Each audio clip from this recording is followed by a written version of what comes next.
7¾ miles of public roads that makes up the course has created a champion or hero. Over 200 corners must be negotiated up to 6 times to complete the world's toughest road race in the fastest time. There are 5 races over a week, culminating with a senior TT. With speeds of up to 200 miles per hour and the opportunity for disaster around every corner, its dangers are set in stone. To date, 231 riders have lost their lives on the TT course.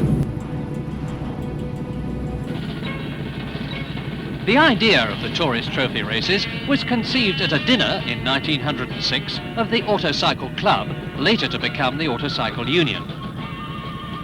A race on English roads was impossible then because they couldn't be closed legally, and there was a 20 miles an hour speed limit. So the Manx government was approached and readily agreed to a race in the Isle of Man. In the first TT, held in 1907, there were 2 classes, one for single-cylinder machines and the other for multis, and the winning speeds were 36 and 38 miles an hour. The same distinction was made in the 1908 race, but in 1909 the separate classes were dropped, fuel restrictions too were done away with, pedalling was no longer allowed, and the winner's speed rose to 49 miles per hour. 1910 saw the last use of the old 16-mile St John's circuit.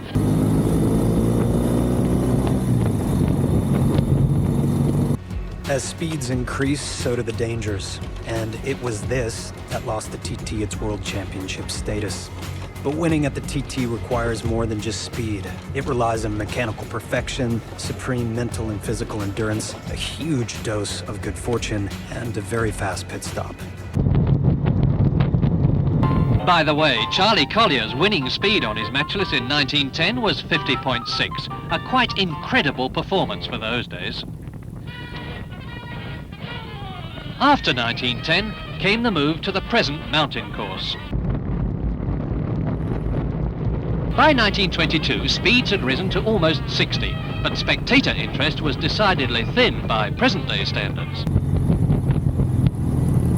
The pit routine was much the same as it is today, with Boy Scouts playing an important role.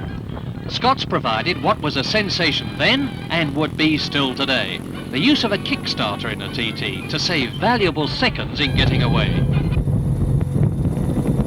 It's the first occasion for 10 years that any make qualified for the manufacturer's team award. Scots won it with 3rd, 4th and 9th places, but the individual winner was Alec Bennett on a Sunbeam. 7 years later, machines like Sunbeam, Rudge, Velocet and AJS, and names like Bennett, Handley, Dodson and Simpson were on every enthusiast's lips.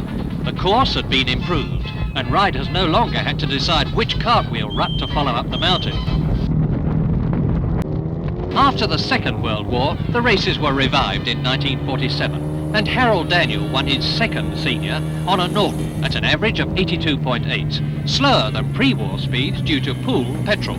There were additional clubmen's races too, which gave newcomers more opportunities to race over the famous mountain circuit and learn the hard way.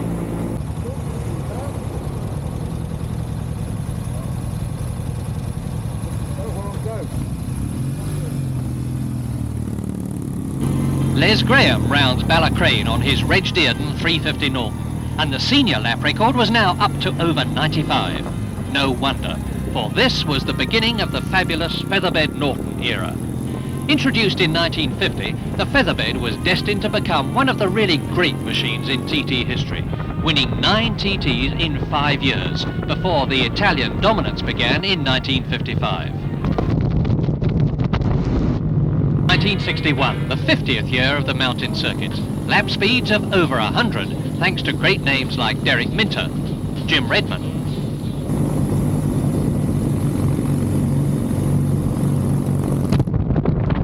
Times and achievements of Joey Dunlop. First, he's Honda's longest ever standing factory rider. He rode for Honda longer than any rider in Honda's history, whether it was MotoGP, Grand Prix or the road circuit. So we feel we deserve, or Honda's family deserve, to have something done in honour of all that success that Joey achieved. On top of that, he won 5 world championships and of course 26 TT races, 24 of which were on Honda machinery.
Oh shit, I'm just